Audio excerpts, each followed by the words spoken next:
tokangi bango oyo kanisa saki ya makala eza saki ya makala te oyo eza saki ya bangi plein bangi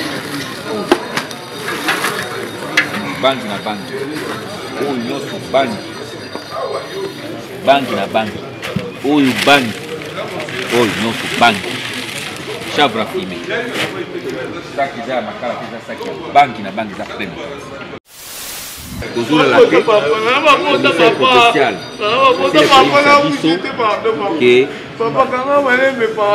que ça là est fort, pour continuer pour traquer la dernière retranchement, bazo sécuriser la population na biso. Bato ngo baza malamu te parmi bango za bato babuka bisusiati baza 21, babuka bisusiati na biso ya musuka, yani ya suka mbungu. Pandi susiati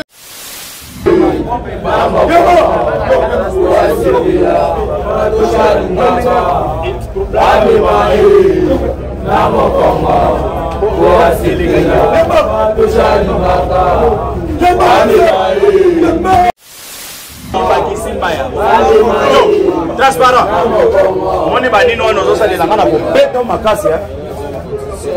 Simba il ko na mpesi. Oh non mswahili anaibaka. Oh mswahili wa je. Mimi nasema kwa mswahili wa. Keti Lumana Aimé Monzou Lady Makindo Vibration Schengen Choc choc choc Like Makengo Mituka Ebele La Fleur Bélis et là aussi la parisienne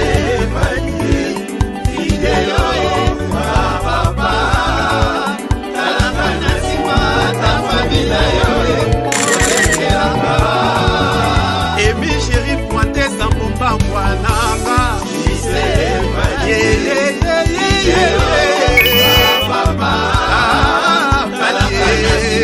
Difre bidilu Lela na yoka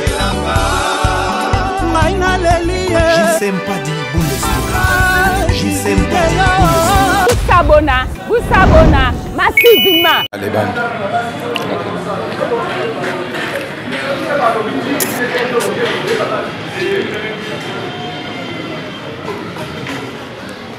Yeah, awa tozali na commissariat urbain ya Changu. Na Changu tozwaki mitindo ya commissaire provincial général Blaise Kilimbalimba. Pesa biso mitindo était tout sécuriser population avant, pendant et après les festivités ya Nouvel An. Na kinaena na Changu tolibite ozwi rapport oyo tango tosengaki mokonzi na biso rapport ya baninga mosusu tosilaki mener baopération de police na baopération de police wana tosali babouclage na différents quartiers. Il y a 3 communes à biso. Commune ya Njini, commune ya Kimbanseke na commune ya Masina. Alors natina ena résultat yango. Tozana plus de 120 kuruna otokangi. Plus de 120. Ba mususu na flagrance na machette. Ba mususu o baza ko bundaka ba ekiri na ba ekiri. Alors, parmi bango, ils ont un roi, un seigneur, Otokangi bango, bazali, awa na biso na district ya Changu. Bamutokangi bango, o kanisa saki ya makala, eza saki ya makala te, o eza saki ya bangi. Plein, bangi. Bangi na bangi. O nyonso bangi. Bangi na bangi. Oyo bangi oyo nyonso bangi chavre fumé saki eza ya makala te eza saki ya bangi na bangi eza plein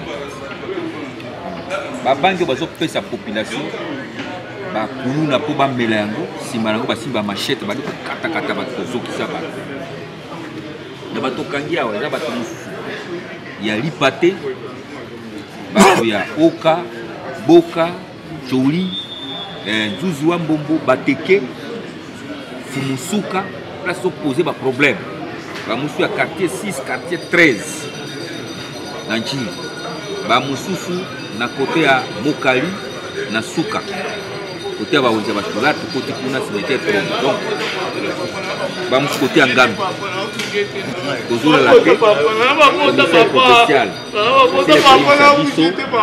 que tout ça là effort pour continuer à traquer tina dernier retranchement bazo sécuriser population na biso bato yango baza malamu te parmi bango eza bato babuka bisusiati baza 21 babuki susiati na biso ya musuka yaneni ya suka mbunu pandi susiati babandi heureusement torécupere mpe bango parmi bango ezali na bato basécurisaka bato na passerelle oyo ya marché ya liberté oleka na passerelle te balokota toza na bango awa parmi bango toza na bato bazokoopere na boba te boba toza na bango awa donc tozolemba te tokolemba mpe kaka te eloko toza na difficulté eza moko à chaque fois que tozokanga badétenu bacriminel bakomuna tokotinda bango na auditorat place eza te totindi bango na parquet civil place eza te mais Dieu grand bakondamné bazalaki awa ministre ya justice ayaki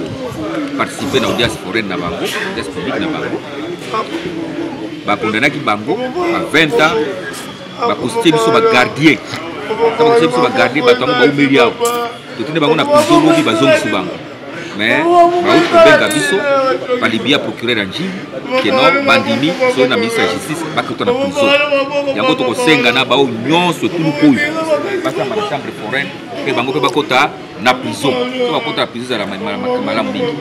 Il est pratiquement impossible tokangi bakuluna capacité d'accueil na biso ya bakasho na biso eza moke mais batondi et puis parquet ekosela biso comme bagardien ya bato na bango na bamandat d'arrêt provisoire et au finish tozangi place soki tolingi tokanga lisusu bamosusu bazosécuriser population tozanga place ya kotia bango.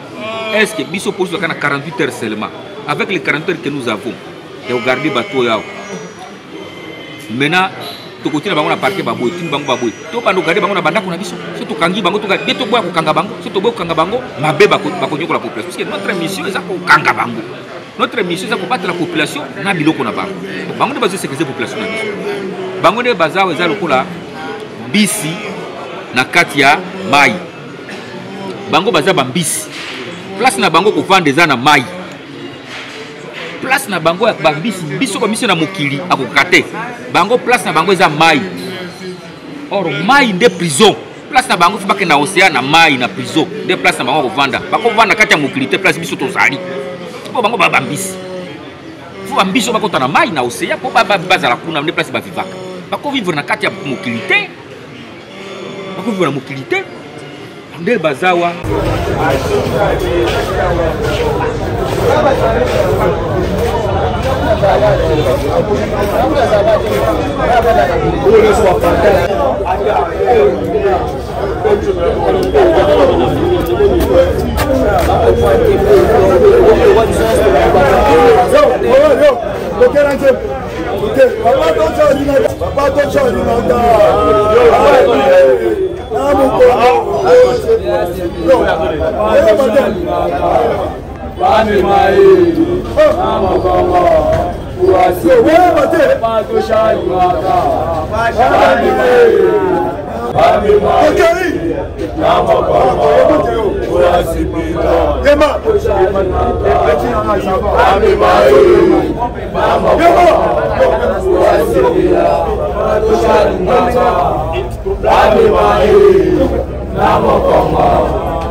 transparent.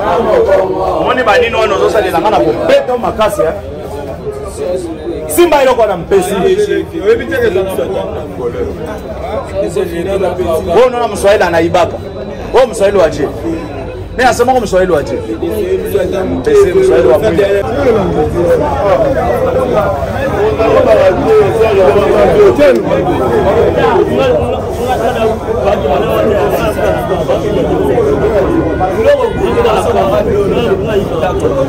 Biso bakota elobi na palais l'église ils sont ba 2h to 3h bayibi ba téléphone bayibi na moto o babibi balongo contact ezalaki te bakati ya fiche bakiri nango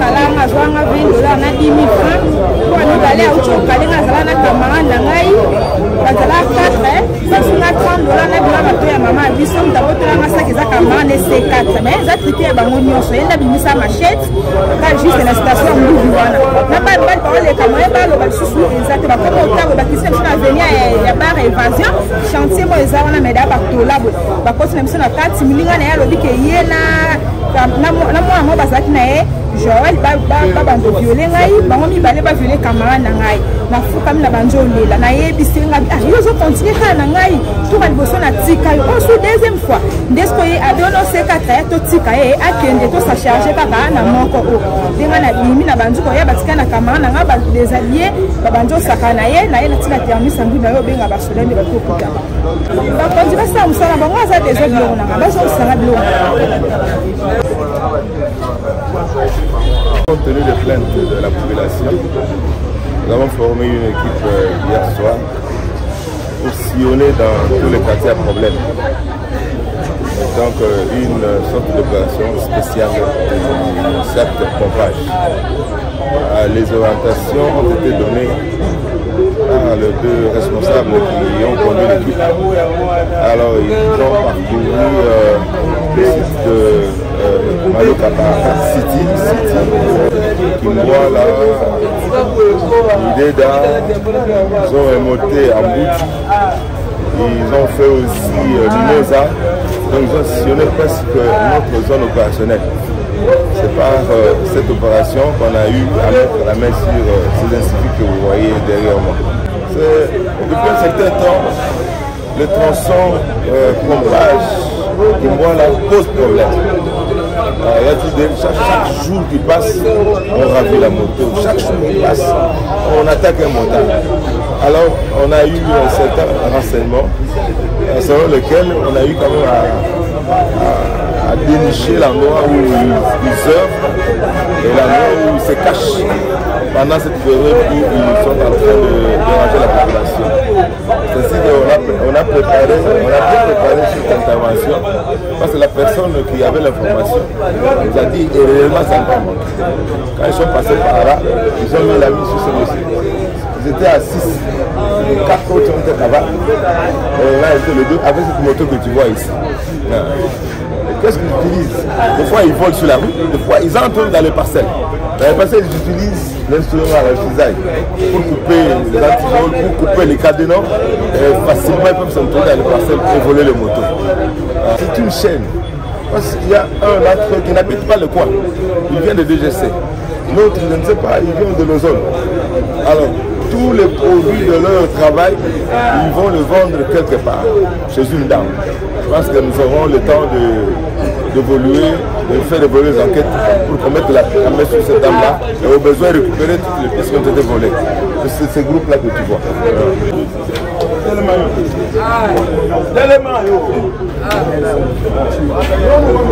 Lui, c'est du côté de Mousse. Il viole même. Vous avez vu la dame qui était là tout à l'heure. Elle a été victime.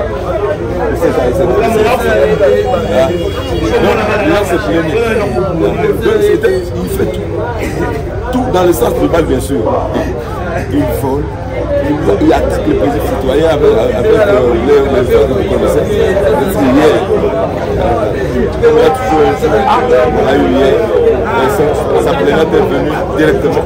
Je sais qu'il y a d'autres qui viendront pour témoigner contre cela. C'est un grand problème. Il y a du côté du terrorisme. Le message le plus important, que la population nous aide à dénoncer tous ces gens ici. Il y a certains messieurs, ils connaissent, ils ont des informations fiables pour nous permettre de traquer ces malfrats. Mais ils ne disent pas, ils ne dénoncent pas.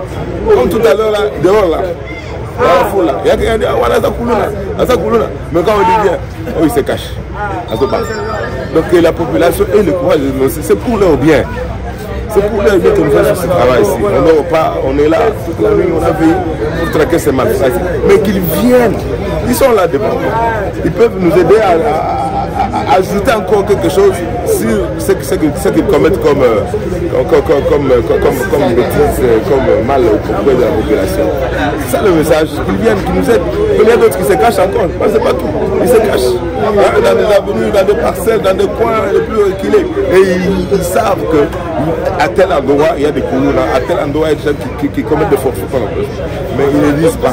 S'ils peuvent avoir ce courage de venir, même en cachette, même nous appeler par notre numéro de téléphone, c'est quelque chose de très important, quelque chose de bien. Ça va nous aider. Pendant ce temps où nous acheminons vers la fin de l'année, c'est le temps où la criminalité monte. Et comme nous avons commencé ces opérations, venez nous donner ces informations-là pour nous permettre de travailler encore beaucoup plus pour aider la population à fêter tranquillement. C'est ça notre souhait et c'est ce que nous cherchons auprès d'eux. Depuis moi, Nicolo,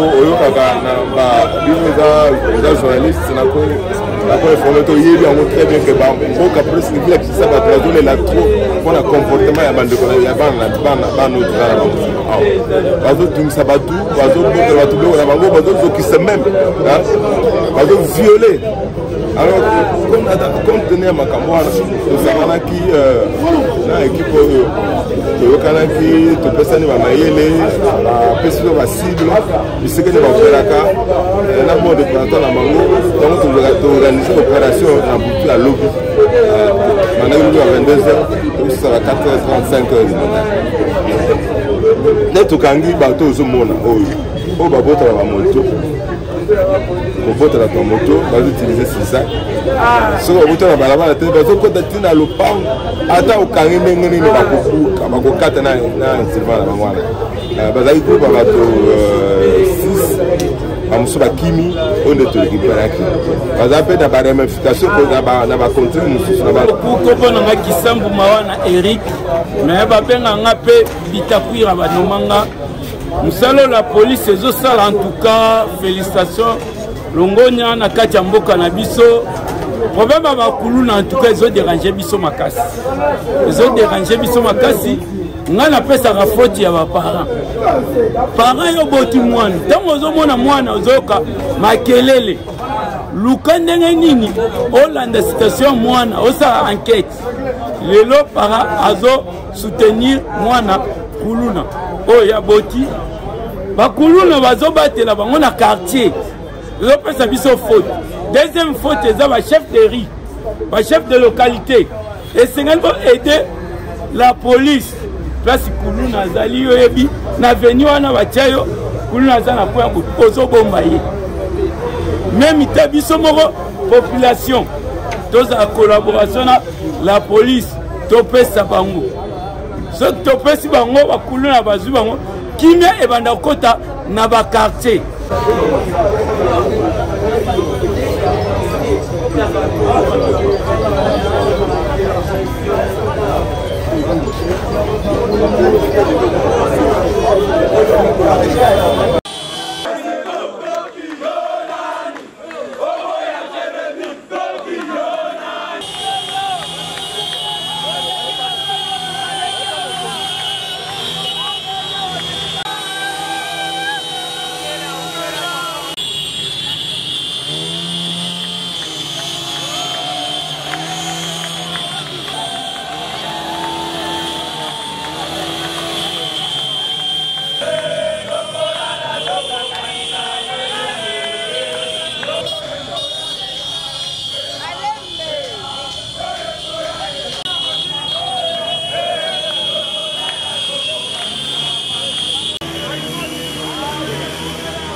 Même chef de l'État, la ministre, mais à zone,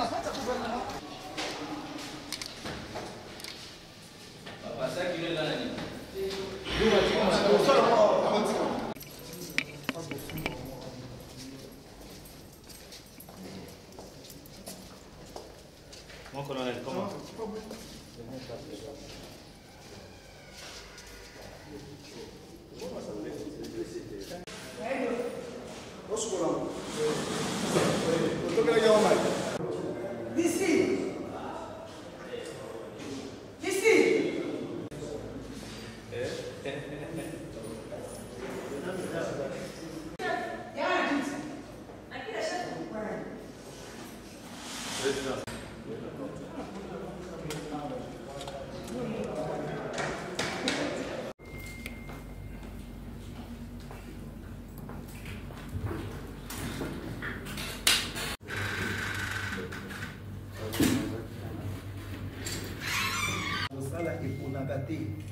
eke kosomba biloko kolia bana efutaka minerva misala ndenge moko ndenge bapolisier bafutela mpe bana na bango ndenge babebi mpe kolokola nini otalisi deja bolingo na ngai yango tokomata so de moto te tokota sens unique te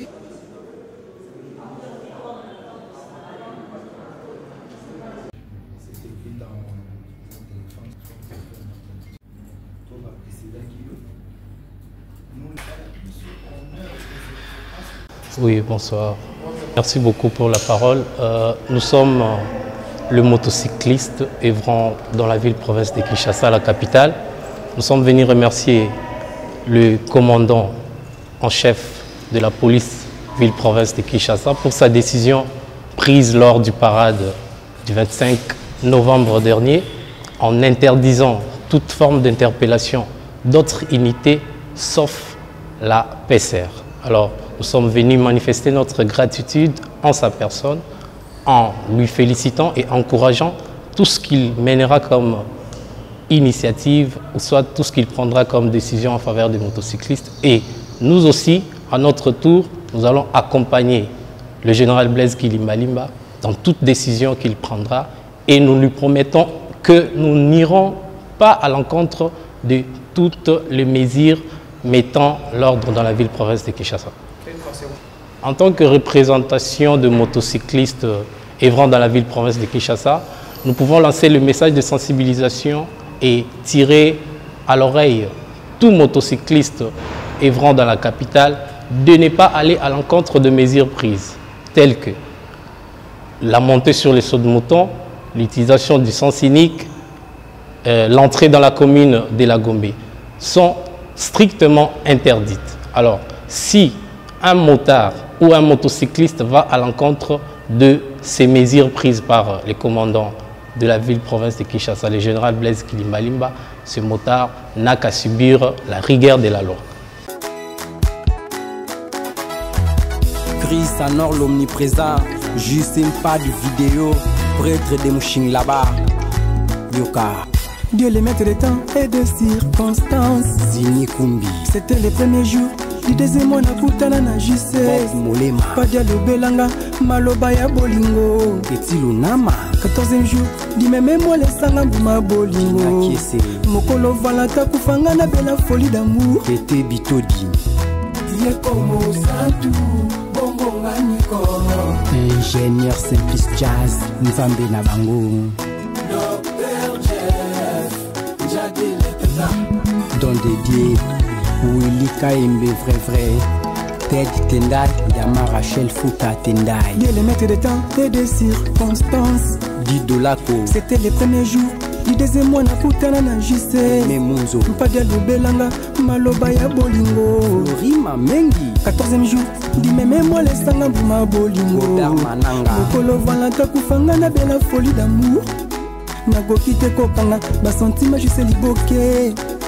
Kesi na fungoli, na moko. Papi Chama. Padi na fungoli, na moko. Hélène Salem, la queen de son king.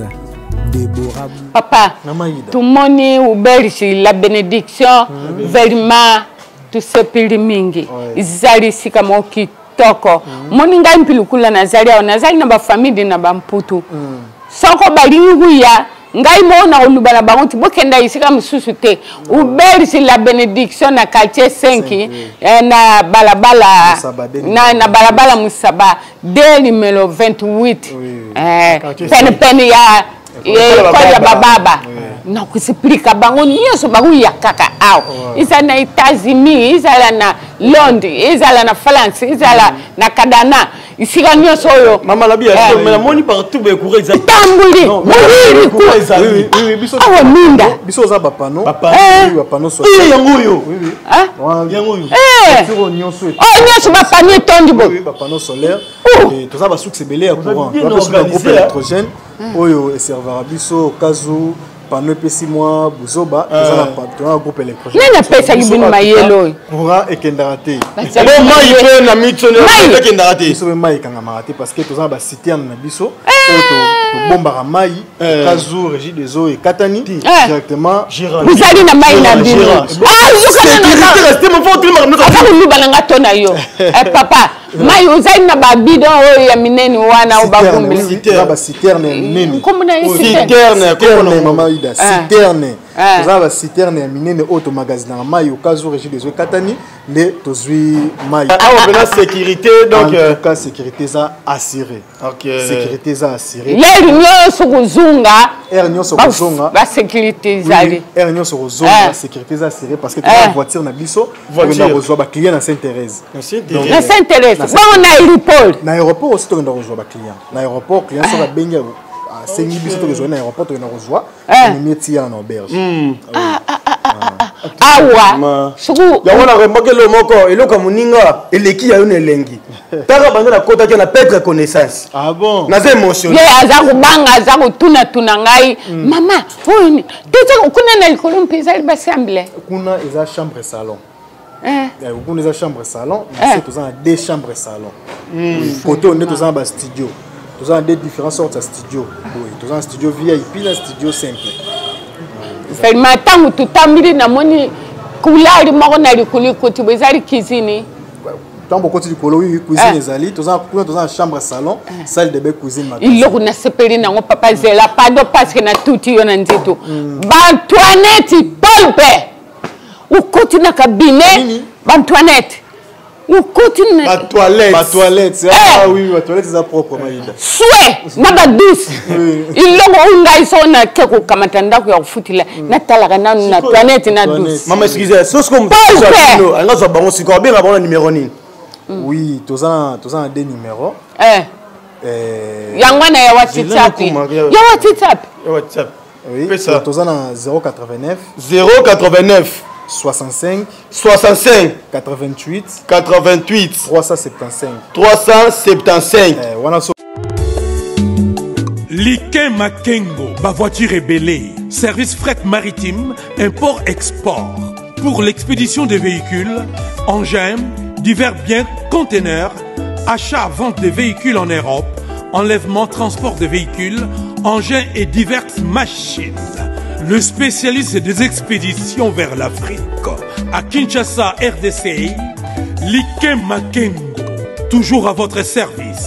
Contact, agence en région parisienne, au numéro 48 rue Jules Vallée, 93 380, Pierrefitte-sur-Seine.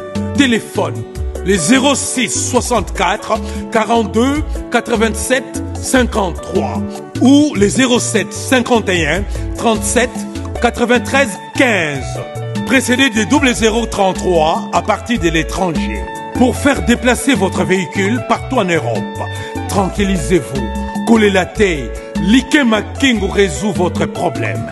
La solution des remorquages et déplacement de votre véhicule avec compétence, c'est l'affaire de Liké Makengo. À Kinshasa, contact Tonton Tseka au numéro 18, Gadolité, quartier 7, Anjili. Téléphone, le plus 243 895 178 309. Vous servir convenablement, c'est notre devoir. Les transports, c'est notre métier. Liké Makengo, ma voiture est bellée.